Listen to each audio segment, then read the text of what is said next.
जीवमदावं जगवद्वसेन जयमेदिद्धं देवीन्दविन्दवन्दं वन्देकं सर्वदा शिरसा।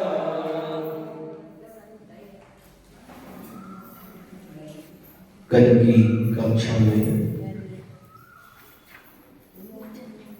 कौन कौन से मंत्रों का जप करना चाहिए और कौन कौन से मंत्रों का ध्यान करना चाहिए, ऐसा आचार्य देव ने हम लोगों के लिए बताया था।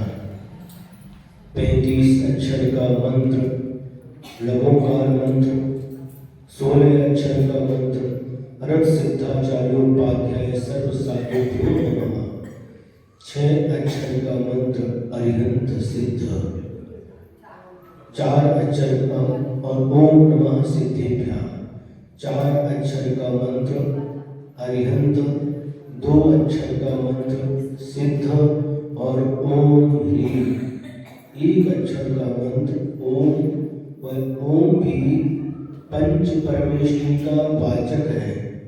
5 अक्षर का मंत्र असिया उषा, अरिहंत सिद्ध आचार्य उपाध्याय और साधु, इनके प्रथम अक्षर को लेकर के यह असिया उषा मंत्र बना।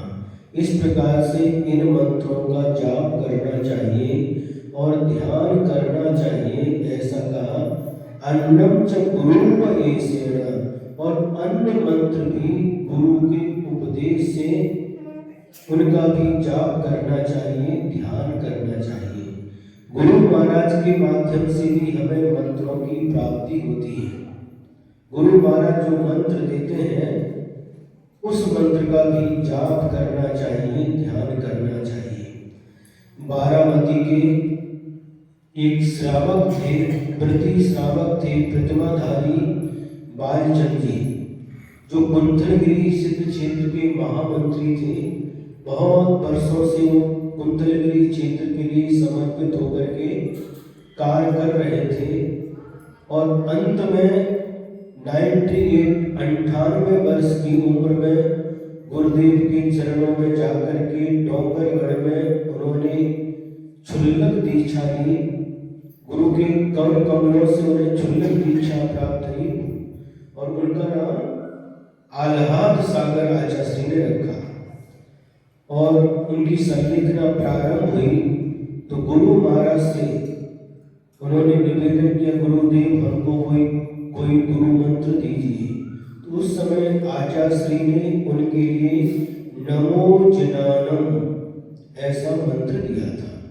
5 अक्षर का मंत्र नमो जिनानम, माने जनेंद्र भगवान को नमस्कार हो। इस प्रकार से गुरु महाराज के उपदेश से यदि कोई मंत्र प्राप्त होता है उसका भी ध्यान करना चाहिए और उसका भी जाप करना चाहिए।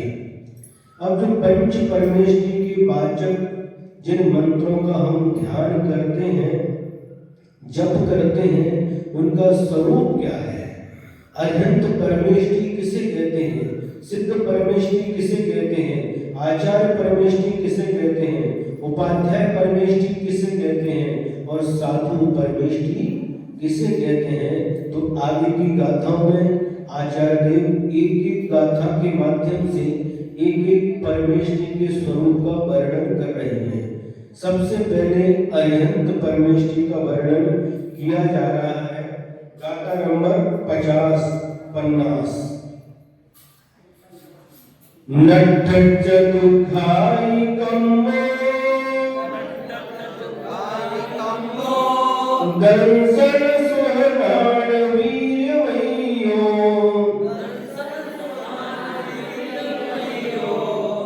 सुहदेहत्थो अप्पा सुद्धो अरियो विचिन्तिजो,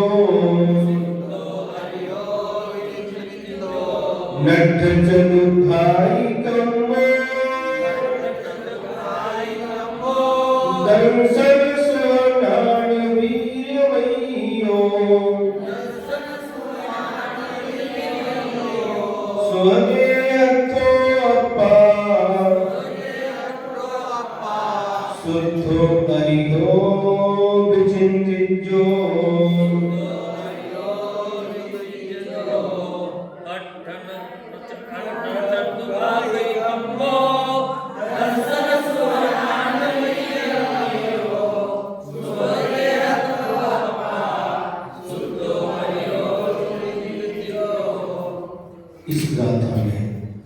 अरिहंत परमेष्ठी का स्वरूप बताया जा रहा है। अरिहंत भगवान किसे कहते हैं? तो परमात्मा दो प्रकार के होते हैं। एक सकल परमात्मा और दूसरे निकल परमात्मा। कल का अर्थ शरीर होता है, जो शरीर से सहित होते हैं वह सकल परमात्मा यानी अरिहंत परमात्मा कहलाते हैं, और जो शरीर से रहित होते हैं ऐसे सिद्ध परमेष्ठी निकल परमात्मा कहलाते हैं। तो अब देखिए, नठ चतु घाई गमो, एक एक शब्द का अर्थ अपन समझेंगे।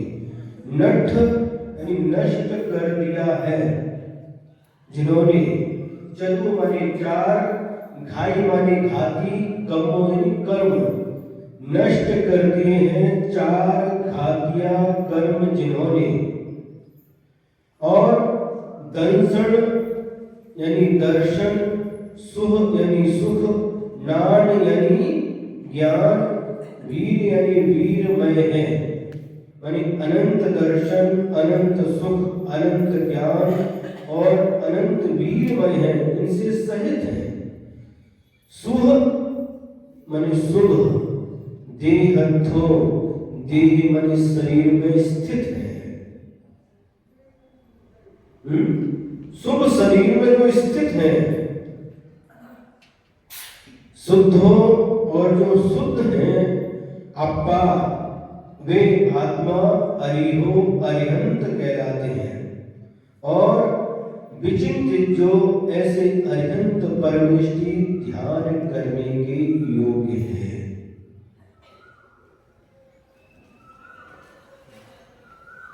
सबसे पहले क्या कहा? नठ चतु घाई गमो, चार घातिया कर्म जिनके नष्ट हो गए हैं, अर्थात जिन्होंने चार घातिया कर्मों का नाश कर दिया है। चार घातिया कर्म कौन कौन से हैं? ज्ञानावरणी, दर्शनावरणी, मोहनी और अंतराय, ये चार घातिया कर्म कहलाते हैं। तो इन चार घातिया कर्मों का नाश एक साथ होता है या क्रम से होता है, ऐसा प्रश्न उत्पन्न होने पर आचार्य उत्तर देते हैं कि 10वें गुण स्थान के अंत में जो मुनि महाराज सब छपक श्रेणी चढ़ रहे होते हैं, छपक श्रेणी के माध्यम से जो 10वें गुण स्थान में पहुंचते हैं, और 10वें गुण स्थान के अंत में सबसे पहले मोहिनी कर्म का नाश करते हैं। मोहिनी कर्म का नाश होते ही वह सीधे 10वें गुण स्थान से 12वें गुण स्थान में प्रवेश करते हैं, और 12वें गुण स्थान के अंत में जो 3 घाती कर्म शेष रहे हैं मोहिनी कर्म को छोड़ करके, ज्ञानावरणी, दर्शनावरणी और अंतराय, इन तीनों घातिया कर्मों का एक साथ नाश करते हैं 12वें गुण स्थान के अंत में, और इनका नाश होते ही 13वें गुण स्थान में उनका प्रवेश होता है, और वहां पर वह अरिहंत भगवान सकल परमात्मा केवली आदि नामों से उनको जाना जाता है। और वहां पर चार घातिया कर्मों का नाश होती है, 10वें गुण स्थान के अंत में मोहिनी कर्म का, और 12वें गुण स्थान के अंत में शेष 3 ज्ञानावरणी, दर्शनावरणी और अंतराय, इन कर्म का नाश होता है। एक क्रम है, इसके बाद अरिहंत अवस्था प्राप्त हो जाते हैं। अब देखिए, और वहां पर ये कर्मों का नाश हो गया, तो कर्मों के नाश होने के पश्चात मैंने उसके साथ ही इन चार घातिया कर्मों के नाश के फलस्वरूप अनंत दर्शन, अनंत ज्ञान, अनंत सुख और अनंत वीर उनको प्राप्त हो जाता है, जिसको हम लोग अनंत चतुष्टय कहते हैं।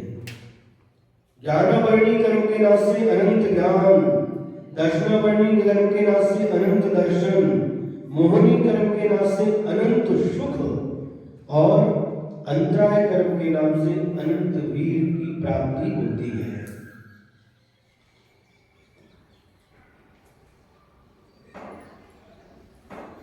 है ना। इसके बाद में कहा सुहदेहत्थो, भगवान जो सकल परमात्मा अरिहंत भगवान है वह शुभ देह में स्थित है। शुभ देह किसे कहते हैं? हमारा और आपका शरीर परम औदारिक है और उनका भी शरीर, हमारा आपका शरीर कैसा है? परम औदारिक नहीं, औदारिक शरीर है और उनका शरीर भी औदारिक शरीर था।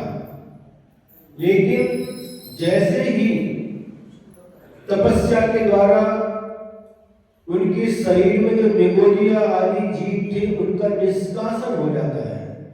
हमारे और आपके शरीर में निगोदिया जीवों का स्थान है। अनंत निगोदिया जीव वास करते हैं, मांस आदि में अनंत निगोदिया जीव रहते हैं।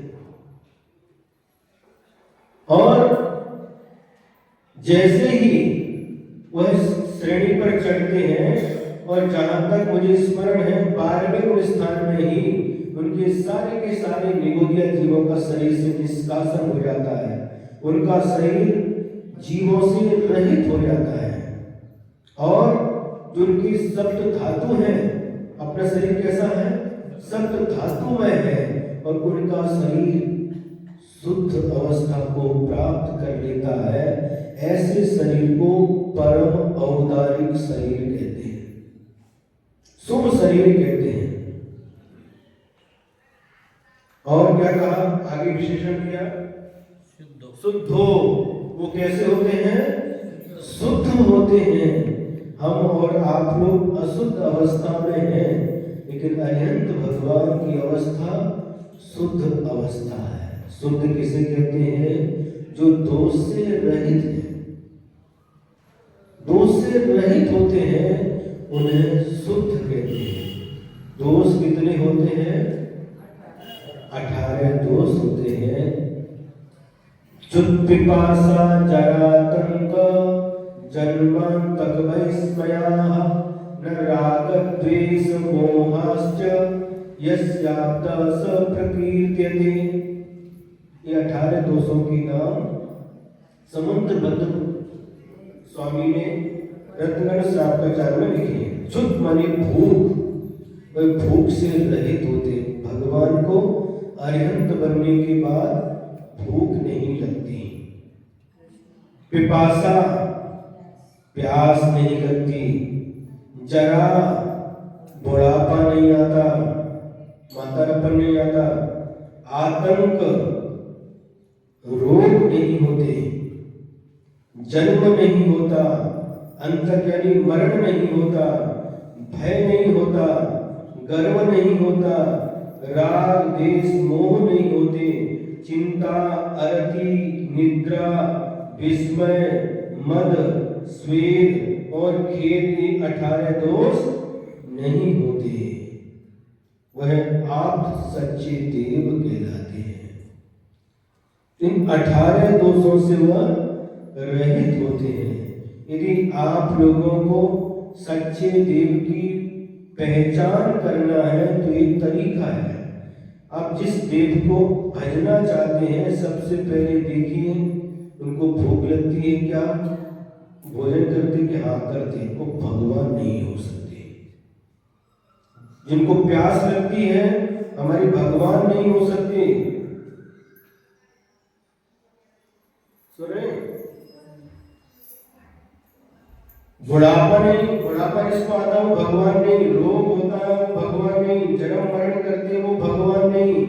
डरते हैं वो भगवान नहीं होते। हमारे भगवान न किसी से डरते हैं और न किसी को डराते हैं। सुने कि नहीं? बहुत अच्छी बात बता रहे हैं। हमारे भगवान न किसी से डरते हैं और न किसी को डराते हैं, अरे तू ऐसा नहीं करेगा तो मैं तुझे भस्म कर दूंगा, तुम्हारा अनिष्ट हो जाएगा। इस प्रकार से जो कहते हैं वो भगवान नहीं होते। हमारे भगवान डरते नहीं हैं और किसी को डराते नहीं हैं, इसलिए हमारे भगवान के पास कोई अस्त्र शस्त्र नहीं होता। जिनको डर लगता है, अस्त्र शस्त्र कौन रखते हैं? डर लगता है कोई आके हमारा नुकसान न पहुंचाए, तो डरते हैं, और अथवा दूसरे को डराने के लिए रखते हैं, खबरदार। तो डराने के लिए और डरने के लिए अस्त्र शस्त्र की आवश्यकता होती है। दिगंबर साधु भी ऐसा करते क्या? दिगंबर साधु भी ऐसा करते? ऐसा कैसे करेंगे? करते वो साधु नहीं। हाँ, फिर वही वो साधु नहीं। साधु अस्त्र शस्त्र सबसे रहित होते हैं, वह भी किसी को डराते नहीं, डरते भी नहीं। कभी कभी डरते हैं तो किससे डरते हैं? भाव से डरते हैं। समझ में? हाँ, कोई भी अस्त्र शस्त्र नहीं होता। अभी वर्णन चल रहा अनंत परमेश्वर का, इसको अपन समझते हैं अच्छी तरह से। तो जिनको किसी के प्रति द्वेष होता है, किसी से डर होता है, किसी को डराना होता है, तो अस्त्र शस्त्र रखते हैं।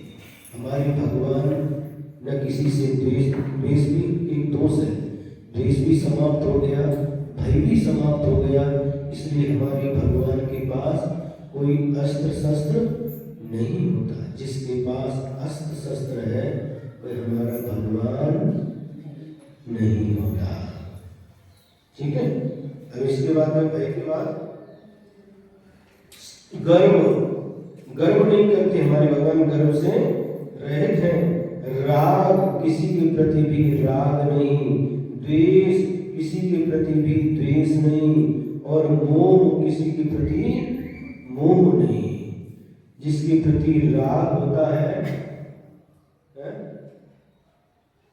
जो अच्छा लगता है उससे राग करते हैं, जो बुरा लगता है उससे द्वेष करते हैं। लेकिन हमारे भगवान के पास में कोई भी द्वेष नहीं है। कोई भी भक्त यदि भगवान की भक्ति करता है, अष्टक करता है, आरती करता है, रत्नों को चढ़ा देता है, फिर भी भगवान उससे राग नहीं करते, खुश नहीं होते। और यदि कोई व्यक्ति हमारे भगवान की निंदा करता है, आलोचना करता है, शिवा देता है, फिर भी हमारे भगवान, शिवा बच्चे गाली देता है, फिर भी भगवान उनसे नाराज नहीं होते। सुने, उनसे द्वेष नहीं करते। भक्ति करने वाले भक्त के प्रति राग नहीं, और निंदा, आलोचना, गाली देने वाले के प्रति भी द्वेष नहीं। दोनों के प्रति ज्ञाता दृष्टा बनकर के जानते हैं और देखते हैं। फिर क्या होता है? जो भक्ति करने वाला है तो भक्ति करने से पुण्य की प्राप्ति होती है, अच्छा होता है, ऐसा शास्त्रों में लिखा है। और जो भगवान की, गुरु की निंदा करता है उसका बुरा होता है, ऐसा लिखा है। बिल्कुल सही है, बिल्कुल ठीक है। लेकिन भगवान किसी का अच्छा या बुरा नहीं करते। आपने भक्ति की, हाँ हम खुश हो गए, हाँ बस सब तेरी भक्ति से खुश है, मांगो क्या मांगते हो, और जो मांगा तथास्तु कह करके वरदान दे दिया। नहीं, हमारे भगवान किसी की भक्ति से खुश होकर किसी को वरदान नहीं देते, और किसी की निंदा आलोचना सुन करके उसको शाप भी नहीं देते। फिर उनका अच्छा बुरा कैसा होता है? तो आचार्य श्री समंत बद्ध महाराज जी ने स्वयंभू स्तोत्र में 24 तीर्थंकर भगवान की स्तुति लिखते हुए जब वासु पूज्य भगवान की स्तुति लिखते हैं उसमें उन्होंने 4 लाइन लिखी हैं। न पूजयार्थस्त्वयि वीतरागे न निंदयानाथ विवांत वैरे तथापि ते पुण्य गुण स्मृतिर्न पुनातु चित्तं दुरितांजनेभ्यः न पूज्यार्थस। हे भगवान, आप वीतरागी हैं। कोई आपकी पूजन करता है, आपकी प्रशंसा करता है, आपकी भक्ति करता है, तो इससे आपको कोई मतलब नहीं। न निंदया नाथ विवांत वैरे, आपने वैर भाव का वमन कर दिया है। आप किसी के प्रति भी वैर भाव नहीं रखते। तो आपकी कोई निंदा भी करता है तो भी आप उसमें भी कैसे रहते हैं? शांत रहते हैं। स्तुति करने वाले और निंदा करने वाले दोनों के प्रति आप समान रहते हैं, शांत रहते हैं। सिर्फ ज्ञाता दृष्टा बन करके उसको देखते हैं और जानते हैं।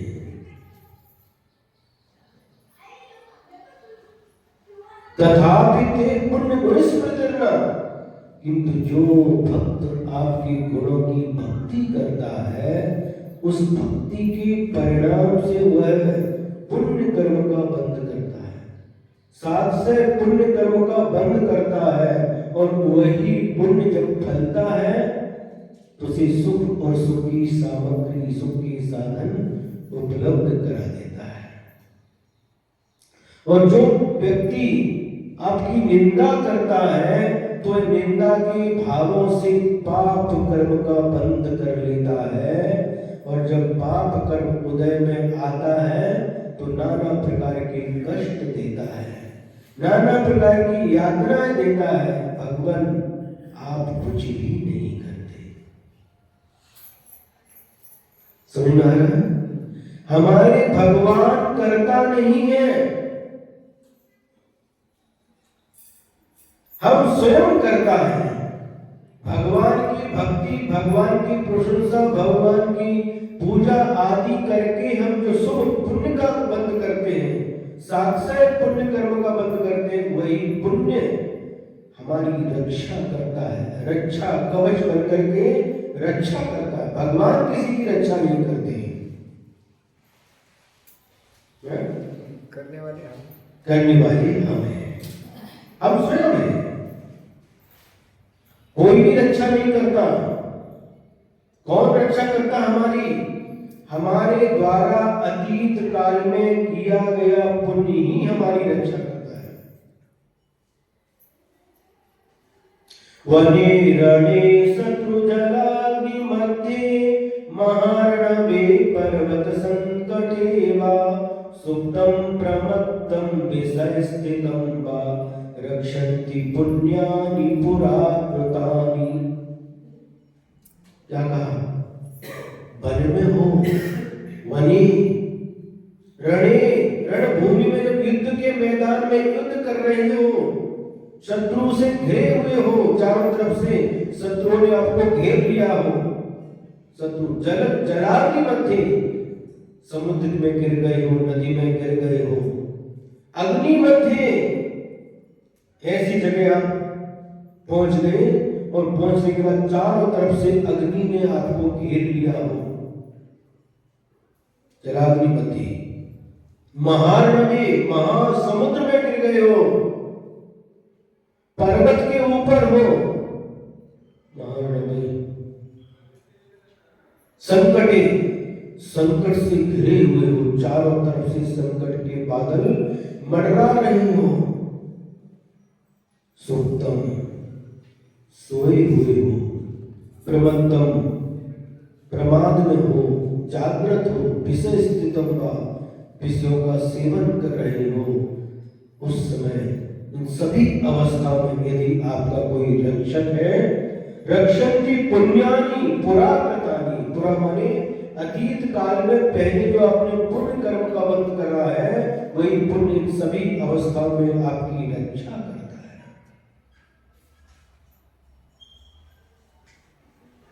दिलीप जी समझ में आया? और कोई देवी देवता हमारी रक्षा नहीं करता। यदि हमारा पुण्य है तो उस पुण्य के प्रभाव से देवी आकर के, देवियां आकर के आपके रक्षक बन करके खड़े हो जाते हैं। उनको भजने से नहीं करते, समझा ना? उन देवी देवताओं को भजने से देवी देवता रक्षा नहीं करते, किंतु आपके पुण्य से बिना बुलाए हुए देवी देवता आकर के आपके रक्षक बन करके खड़े हो जाते हैं।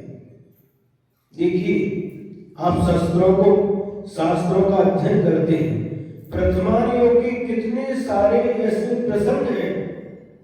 आप श्रीपाल चरित्र पढ़िए, मैना सुंदरी, धवल सेठ ने उसको परेशान किया, उस समय किसने रक्षा की?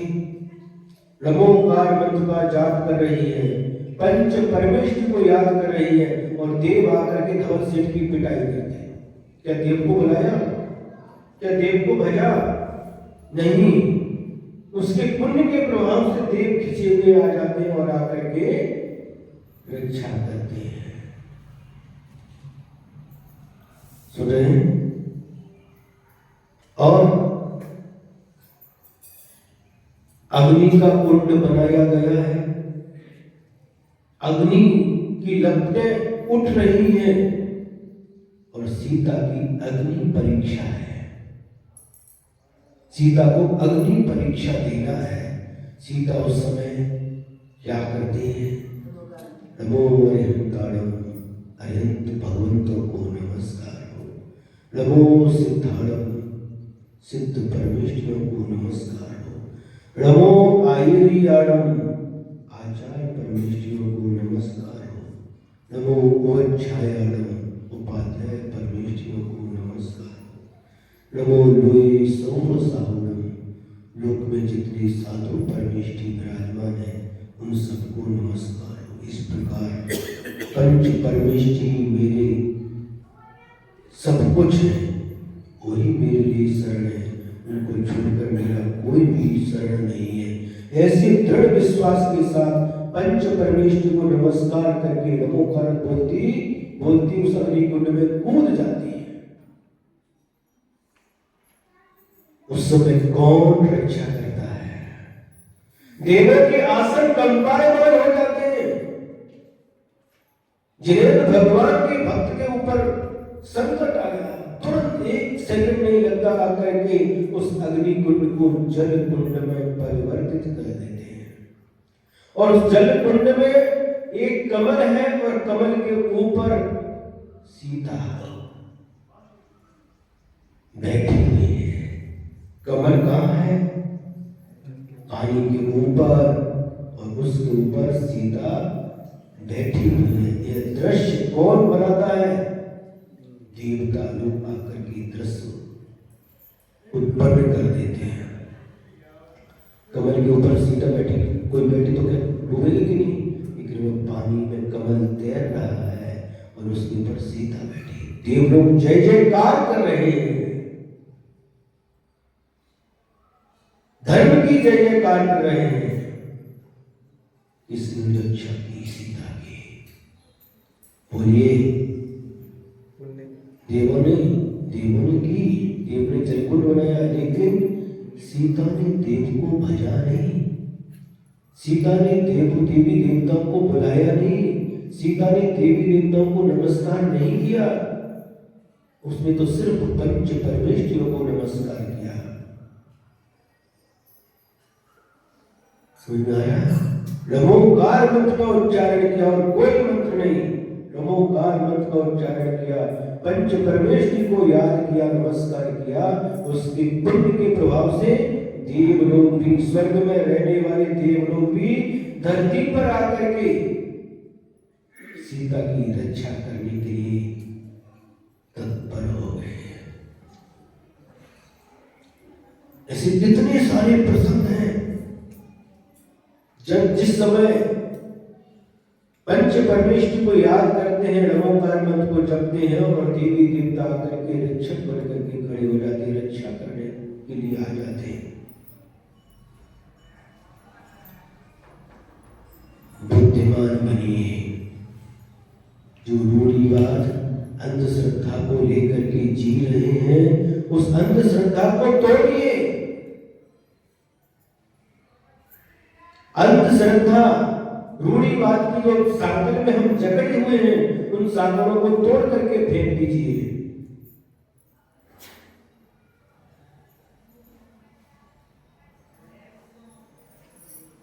कोई भी हमारा रक्षक है तो हमारा पुण्य स्वयं का पुण्य रक्षक है।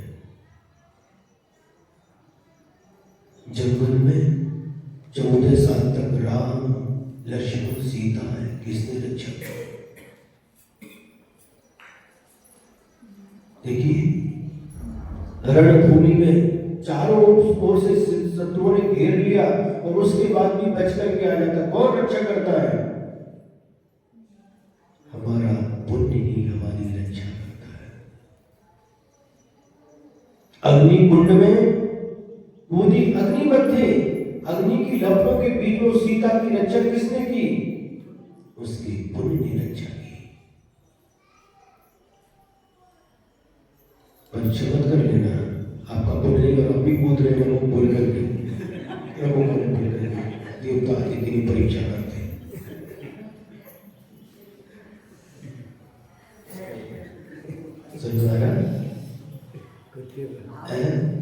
भरोसा नहीं दियो। समुद्र के बीच में श्रीपाल को छल के माध्यम से ऊपर जहाज के ऊपर है, उसमें चढ़े ध्वज सेठ ने रस्सी काट दी और समुद्र में गिर गए। कौन? श्रीपाल कामदेव तदभव मोक्षगामी जीव है। उस मैना सुंदरी के सुर सुंदरी है, उसको परेशान करने के लिए उसने ऐसा नाटक किया, एक षड्यंत्र रचा और उसके जब वो ऊपर देखने के लिए गए तूफान आ गया, तूफान आ गया, उसको रस्सी को जिस रस्सी को पकड़े उसको काट दिया, रस्सी करते ही श्रीपाल समुद्र में गिर गए। समुद्र में क्यों गिरे? क्योंकि एक मुनि महाराज को उन्होंने तालाब में फेंका था। उनको कोड़ी कहा था, उनको कोड़ी बनना पड़ा। 700 उनके साथियों ने समर्थन किया था, अनुमोदना की थी, वो 700 की 700 कोड़ी बनी। मुनि महाराज को तालाब में फेंका था, बाद में निकाला, पश्चाताप किया, आंखों से अश्रुधारा बही, किसी के समझाने से ये सब किया, लेकिन कर्म बन गया। उन्होंने तालाब में फेंका, उसको समुद्र में गिरना पड़ा। लेकिन उस समय भी जो उसका जो पुण्य था, एक लकड़ी का टुकड़ा मिलेगा, उसको पार करते करते पार हो गए। समुद्र के बीच में भी किसने रक्षा की? उसके पुण्य ने।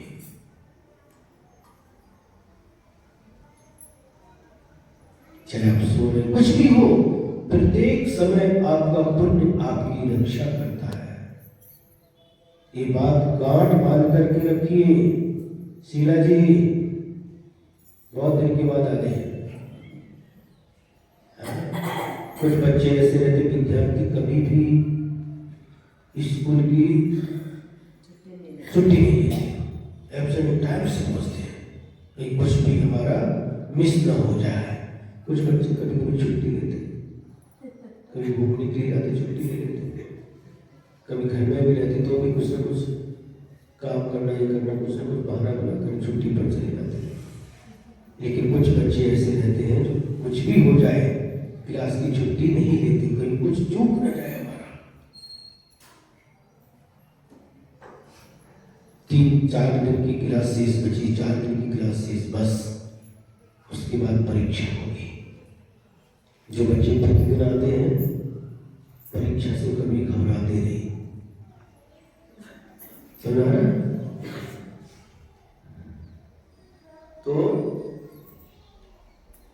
क्या कह रहे थे? हाँ, इतने सारे उदाहरण हैं प्रथमानियों के शास्त्रों में। देखिए, जब भी रक्षक बनने करके जो देवी देवता आए हैं उनको बुलाया नहीं, याद नहीं किया। उनकी ड्यूटी है, कर्तव्य है, ड्यूटी का पालन करते हो। मूर्ख लोग इनको ज्ञानी मुनि के पैर पकड़ करके खड़े हो जाते हैं। अच्छा करो, अच्छा करो, अच्छा करो, अच्छा करेंगे। गुरुदेव फिर खुद अपन स्वयं करता है, समझो बोलने में, तो फिर मंदिर में आने की क्या जरूरत है? बहुत अच्छा है। मंदिर में कोई बात नहीं। मंदिर में आने से, भगवान की दर्शन करने से, पूजन करने से हमारी पाप कर्म की निर्जरा होती है और पुण्य कर्म का बंद होता है, इसलिए मंदिर आते हैं। कुछ लोग बोलते क्या जाने जब अपन खुद करते करता धरता है, क्या को जाने का मंदिर। ठीक है, करता धरता है, बिल्कुल सही बात है, लेकिन यहाँ आने से जो सात्सय पुण्य कर्म का बंद होता है, होता कि नहीं? पाप कर्म का नाश होता है। इसलिए ये ऐसा स्थान है कि भगवान की हम जितनी भक्ति करेंगे उतनी ही हमारे पाप कर्म की निर्जरा होगी और उनकी प्राप्ति होगी, और जो पुण्य बनेगा वही पुण्य हमारी रक्षा करेगा। इस सिद्धांत को समझिए। भगवान रक्षा नहीं करेंगे, भगवान कुछ भी नहीं कर सकते। प्रत्येक जीव अपने अपने कर्म का फल भोगता है, लेकिन यहाँ आने से, भगवान की भक्ति करने से जो पुण्य का बंध होगा वह पुण्य हमारी रक्षा करेगा। शुभ परिणाम से, वो भी शुभ परिणाम आपने को ही करना है, करके ये शुभ परिणाम के लिए निमित्त होते हैं। यहाँ पर आने से हमारे परिणाम कैसे होते हैं? हाँ, अब देखिए, मंदिर में क्यों आना चाहिए? अलग रहती है। यहाँ पर नेगेटिव ऊर्जा नहीं, पॉजिटिव ऊर्जा रहती है। नेगेटिव ऊर्जा निकल जाती, पॉजिटिव ऊर्जा हमारे अंदर सकारात्मक ऊर्जा भर जाती है। और जब हम जहाँ जाते हैं, जैसे माहौल में रहते हैं, जैसा दृश्य देखते हैं, उसके अनुसार ही हमारे भाव बनते हैं। अब देखिए, आप कहीं रास्ते से जा रहे हैं और एक कुत्ता मरा पड़ा है और बहुत देर का हो गया, पास आ रहे, इसमें कीड़े पड़े हैं, उसको देख करके आपके भाव कैसे बनते हैं? घृणा उत्पन्न हो जाती है। तो निमित्त घृणा के लिए कारण बन गया है ना। जिस समय आप जाते हैं, बगीचा है, बगीचा में सुंदर सुंदर पेड़ हैं, फूल खिले हुए हैं, बहुत सुंदर स्थान है, उसको देख करके कैसे परिणाम होते हैं? कैसे परिणाम होते हैं? एकदम मन प्रसन्न हो जाता है, योगासन करने का भाव हो जाता है ना। और जब किसी आप योद्धा को देखते हैं, किसी वीर योद्धा को देखते हैं, उस समय वीरता के भाव उत्पन्न हो जाते हैं। और जिस समय आप रास्ते में जा रहे हैं और जाते समय किसी का सोने का हार टूट करके गिर गया तो वो आपको दिख गया, उसको देखने से कैसे भाव होते हैं? बोलो,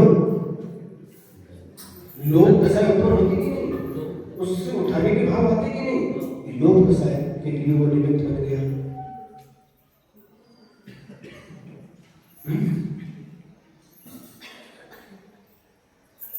तो जैसा दृश्य हम देखते हैं वैसे ही भाव। क्रिकेट को जो इंटरेस्ट है क्रिकेट देखते समय, चाहे भले वो टीवी में देखे, मोबाइल में देखे, उस समय कैसे भाव होते हैं? अच्छा मारा, खेलने के भाव हो जाते हैं। तो ये सारे के सारे जैसे भाव होते हैं, उसी प्रकार से हम वीतराग भगवान के दर्शन करने के लिए आते हैं तो समय हमारे भाव कितने निर्मल बन जाते हैं। होती नहीं? दर्शनेन जिनेन्द्राणाम साधूनाम बंधनेन च न चिरं तिष्ठति पापम क्षेत्रमस्ते यतु। वीतराग जिनेन्द्र भगवान के दर्शन करने से, साधुओं की वंदना करने से जो हमारा पाप है अधिक समय तक हमारी आत्मा में नहीं ठहर सकता, जैसे छिद्र सहित अंजुलि में पानी अधिक समय तक नहीं ठहर सकता। इसलिए यहाँ पर आने से हमारे पापों का नाश होता है और साथ साथ पुण्य की प्राप्ति होती है, हमारे परिणामों में निर्मलता आती है।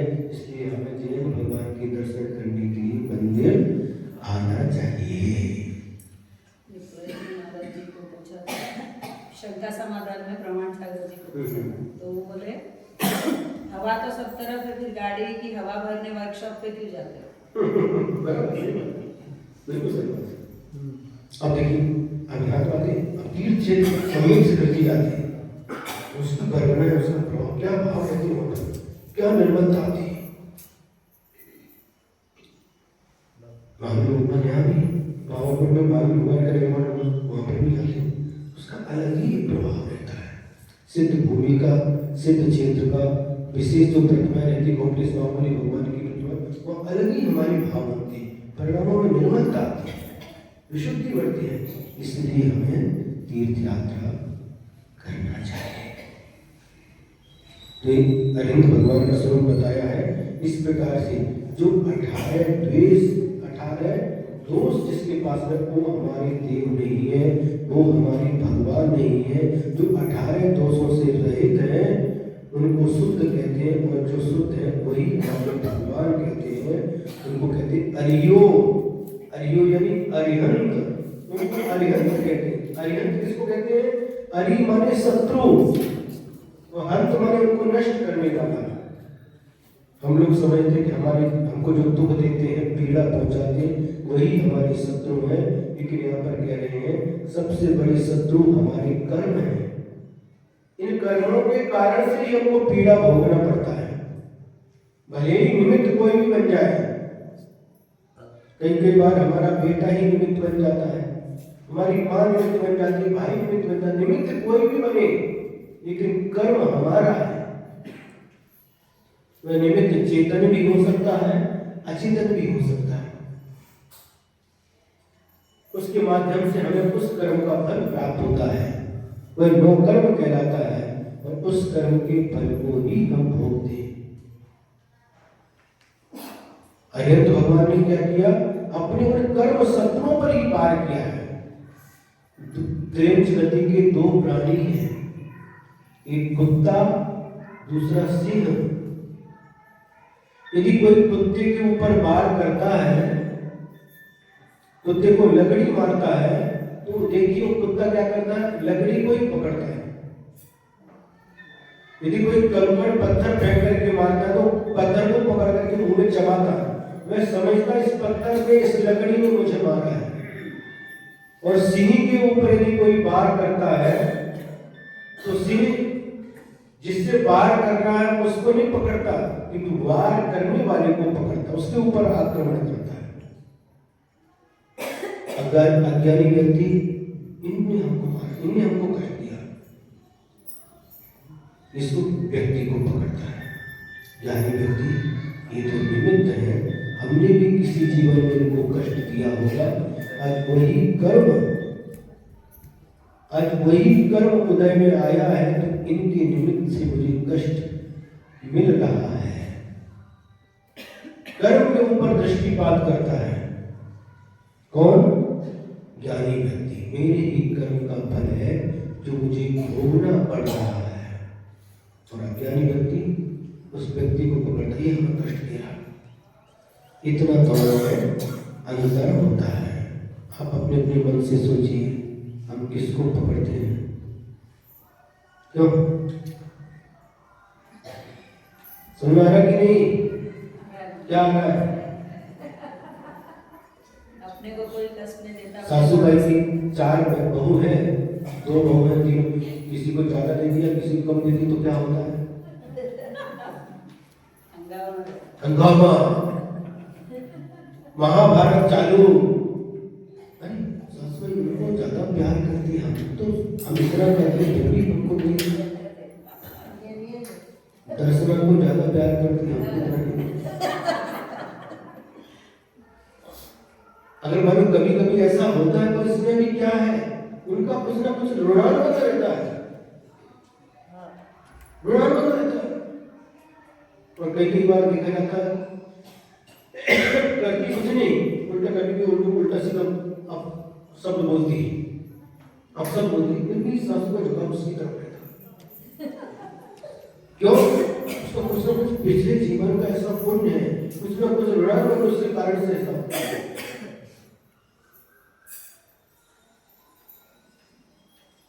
कि अरे उसका पुण्य है, ज्यादा ठीक है, ठीक है, कम ठीक है। तैसा बन लेता तो संसार में झगड़े नहीं होते। वही तो कह रहे ना, ये दोनों में अंतर है। तो हमें तो कष्ट देने वाले कौन? हमारे कर्म है। कर्म ही हमारे वास्तविक शत्रु है। तो अरिहंत भगवान ने उन कर्मों का नाश किया, इसलिए वो अरिहंत बन गए।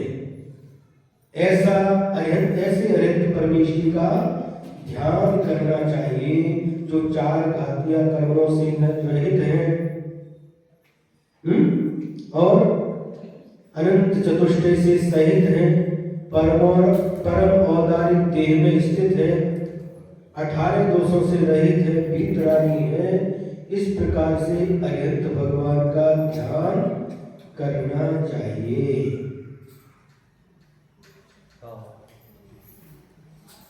अब देखिए, इसमें अरिहंत जो होते हैं कई प्रकार के होते हैं। तीर्थंकर अरिहंत, तीर्थंकर केवली भी होते हैं, सामान्य केवली भी होते हैं, मूक केवली होते हैं, उपसर्ग केवली होते हैं, अंतकृत केवली होते हैं। इनके भेद हैं और ऐसे तीर्थंकर भी होते हैं। सभी तीर्थंकर पंच कल्याणक वाले नहीं होते। भरत क्षेत्र, ऐरावत क्षेत्र में तो पंच कल्याणक वाले तीर्थंकर होते हैं, लेकिन विदेश क्षेत्र में 5 कल्याणक वाले तीर्थंकर भी होते हैं, 3 कल्याणक वाले तीर्थंकर भी होते हैं और 2 कल्याणक वाले भी तीर्थंकर होते हैं।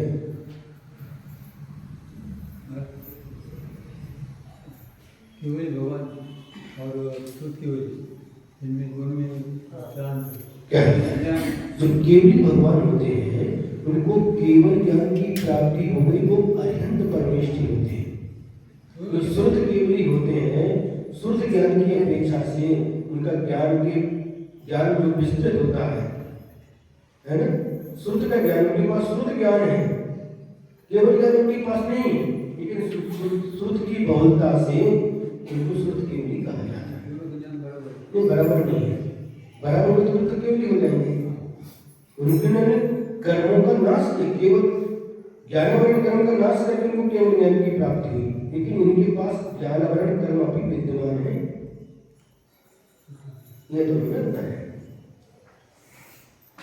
समोसरण में विराजमान 4 घातिया कर्मों के नाश करने वाले एवं अनंत चतुष्टय के धारक, सप्त धातु रहित, परम औदारिक शरीर सहित 18 दोष रहित अरिहंत परमेष्ठी कहलाते हैं, जिन्हें तीनों कालों और तीनों लोगों के समस्त चराचर पदार्थ एक साथ दृष्टिगोचर होते हैं।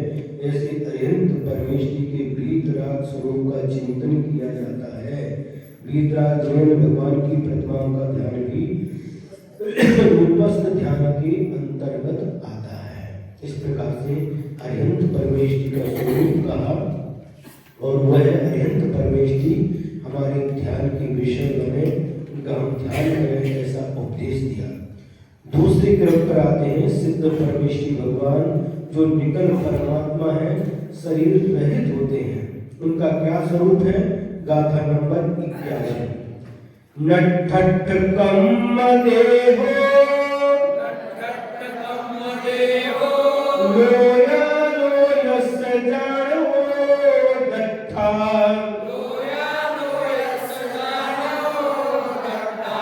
पुरसायारो अप्पा सिद्धो छाये लोय सिरथो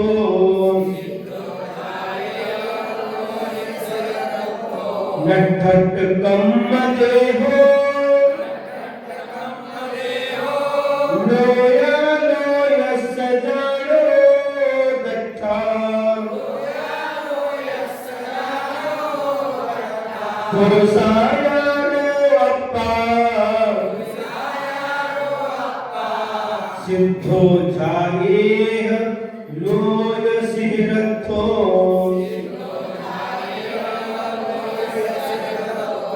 बोलिए।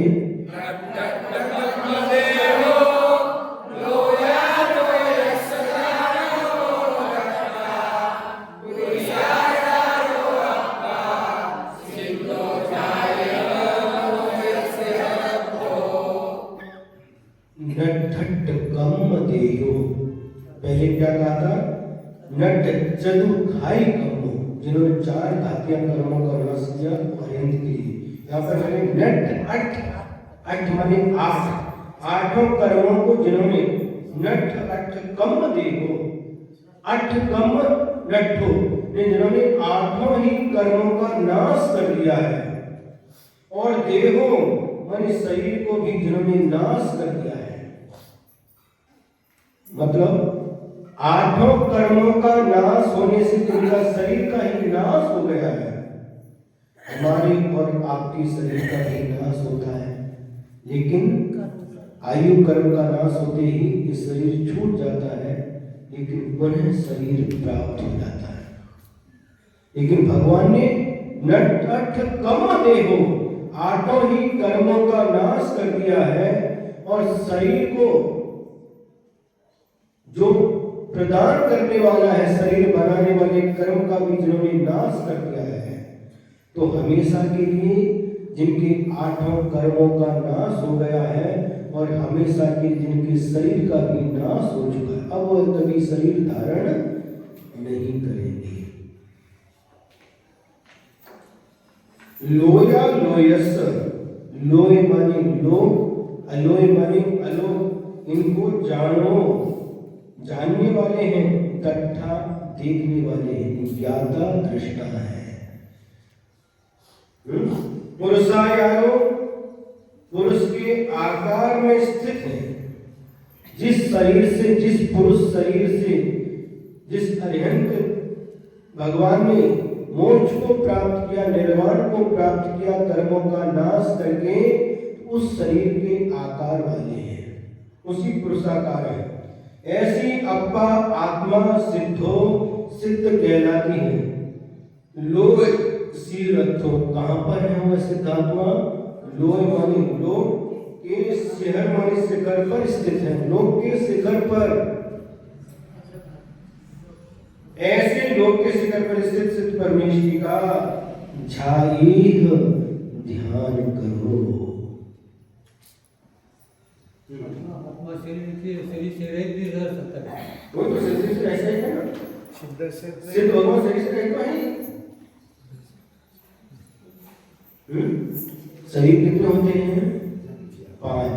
औदारिक शरीर, वैक्रिक शरीर, आहारक शरीर, तेजस शरीर, कारण शरीर। सभी शरीर होते हैं। शरीर से रहित सिद्ध परमेष्टि ही होते हैं। बाकी सभी संसारिक प्राणियों के पास शरीर रहता है। अरिहंत भगवान भी शरीर से रहित है, तो शरीर से रहित मात्र सिद्ध परमेष्टि होते हैं। फिर एक बार समझिए, नट्ठट कम देहो, जिन्होंने ज्ञानावरणी आदि 8 कर्मों को नष्ट कर दिया है, देहो शरीर को भी नष्ट कर दिया है। शरीर को नष्ट किया मतलब हमेशा के लिए उस शरीर को बनाने वाले कर्म तो उनका नाश हो गया, इसलिए हमेशा के लिए उनको अब शरीर की प्राप्ति नहीं होगी, शरीर से रहित हो चुके हैं अनंत काल के लिए। लोया लोयस, लोक मतलब किसे कहते हैं? बोलिए नयन, लोग किसे कहते हैं?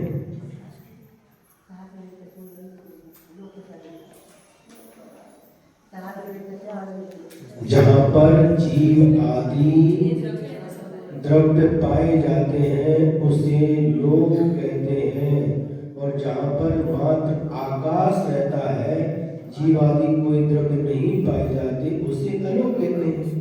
परीक्षा में क्या लिखोगे? रिवीजन करते रहो, बहुत जल्दी परीक्षा होने वाली है।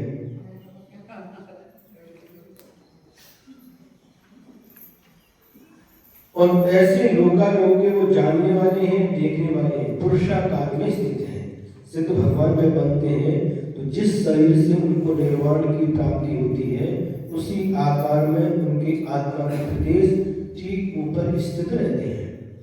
कहाँ पर? सिद्धालय में नहीं, सिद्ध शिला पर नहीं, लोक के अग्र भाग पर, लोह शिखर, लोक के शिखर पर अंतिम बात वलय में जाकर के वो स्थित हो जाते हैं। ऐसे सिद्ध परमेष्टि का ध्यान करो। ध्यान में स्वरूप ही क्या मालूम नहीं तो ध्यान क्या है ऐसा। वही तो स्वरूप बताया, एक शुद्ध आकार है, आकार से रहित है, बस आत्मा के प्रदेश है, उसका जो स्वरूप है मतलब उनके गुणों का चिंतन करो।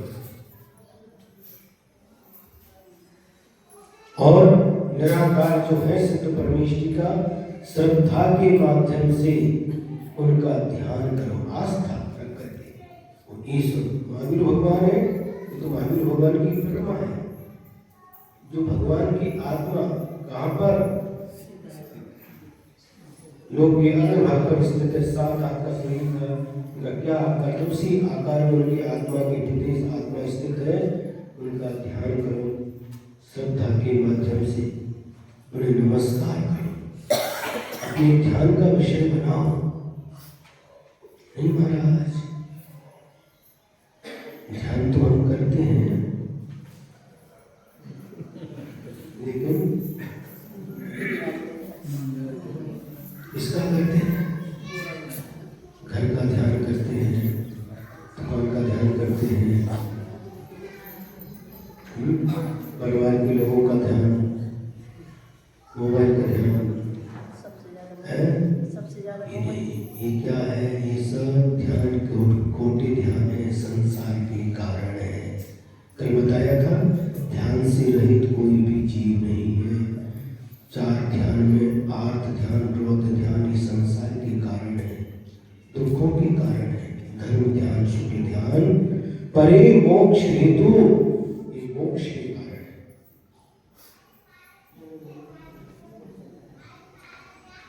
यहाँ पर भी मोबाइल चालू।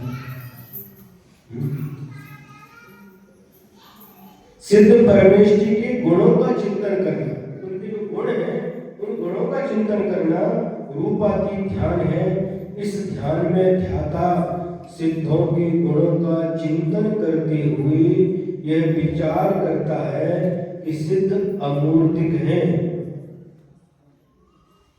अष्ट कर्मों से रहित हैं, सम्यक्त्वादि अष्ट गुणों से सहित हैं, निर्लेप हैं, निर्विकार हैं, निष्कलंक हैं और लोक की अग्रभाग पर स्थित हैं, परम शांत हैं, कृतकृत्य हैं।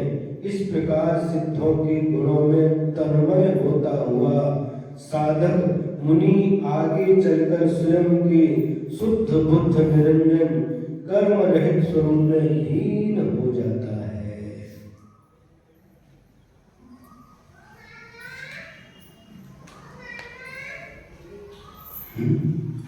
सिद्ध बनना ही हमारा लक्ष्य है। जो अयंत बने हैं वह नियम से सिद्ध बनते हैं। जो एक बार सिद्ध बन गए पुनः कभी संसार में लौट करके नहीं आते। समंत भद्र आचार्य महाराज ने रत्नकर्णक श्रावकाचार्य में लिखा कि तीनों लोकों में उत्पाद मच जाए लेकिन फिर भी सिद्ध भगवान में कोई भी उसका प्रभाव देखने में नहीं आता। काली कल्प सती भी सैकड़ों कल्पकाल बीत जाने के बाद भी सिद्ध भगवान उसी परम शुद्ध अवस्था में विराजमान रहते हैं।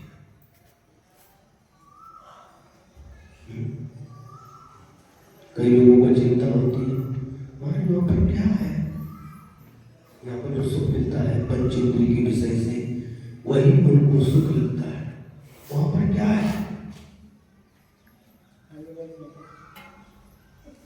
अरे भोजन में सुख किसको मिलता है? जिसे भूख लगी हो, जिनकी भूख ही समाप्त हो गई, भूख का ही जिन्होंने नाश कर दिया, भोजन से क्या? सुना? इनको प्यास लगी है, उनको पानी और अन्य पेय पदार्थ अच्छे लगते हैं, नारळ चा पाणी, उसाचा रस, ताप, लेकिन जिनकी तारी मिट गई उनको इन सबसे क्या मतलब है? जो बीमार पड़ा है उसके लिए औषधि कार्यकारी होती है, बीमारी की उसको डॉक्टर से क्या मतलब, दवाई से क्या मतलब? सुना? यदि अंधेरा है तो लाइट की, टॉर्च की, दीपक की आवश्यकता होती है। लेकिन जहाँ प्रकाश ही प्रकाश है वहाँ पर दीपक आदि की क्या आवश्यकता है।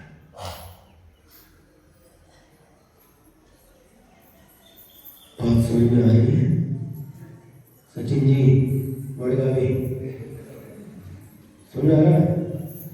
अब पीछे बैठते तो दिखाई नहीं देता, कभी कम आते हो कम आते हो पता नहीं चलता, जो आगे बैठते हो उत्तर दृष्टि होती।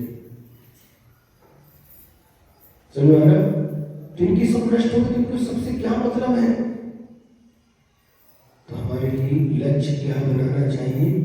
हमको भी सिद्ध बनना है, उनको नमस्कार करना, उनकी भक्ति करना, ध्यान करना, उद्देश्य क्या रखना?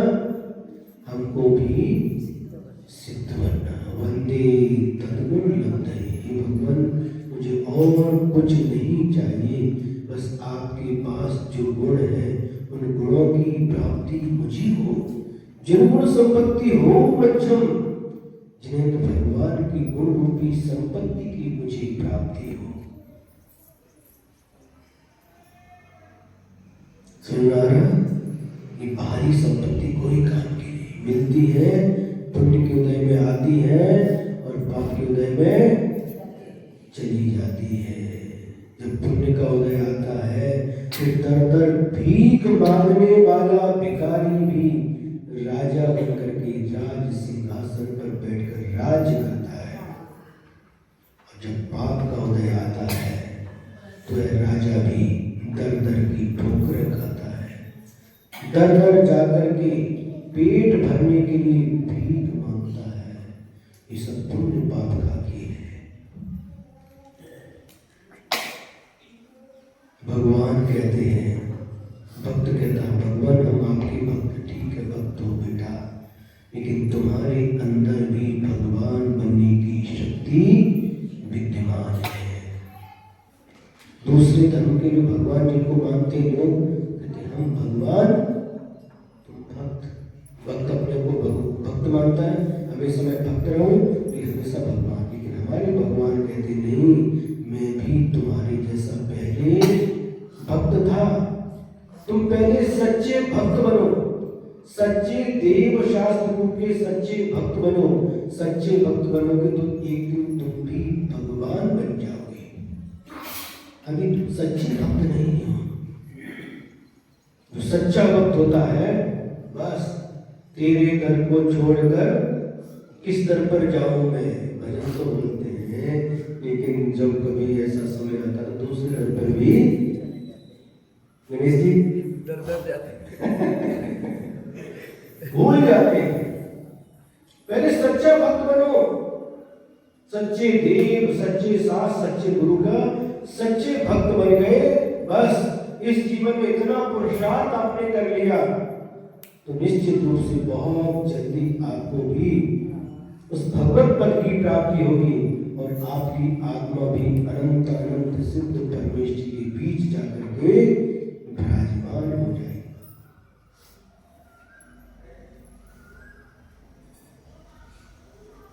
जिन्होंने आठों कर्मों को नष्ट कर दिया है, शरीर को भी, जिसका शरीर भी नष्ट हो चुका है, लोक और अलोक को जानने वाले हैं, देखने वाले हैं और पुरुषाकार में स्थित है, लोक के शिखर पर, लोक के अग्रभाग पर विराजमान है, ऐसे सिद्ध परमात्मा को नमस्कार करो, उनकी भक्ति करो, उनका ध्यान करो, उनका जप करो।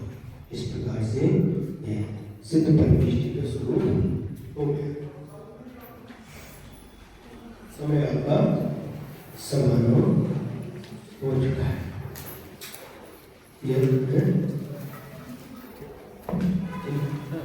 यदर्थमात्रा परमार्थहीनं मया प्रमादाद् किंचनोक्तं तन्मे क्षमित्वा विदधातु देवी सरस्वती केवलबोधिलब्धिं बोधि समाधि परिणाम शुद्धि आत्मोपलब्धि सौख्य सिद्धि चिंतामणि चिंतितस्तुतामि कौमं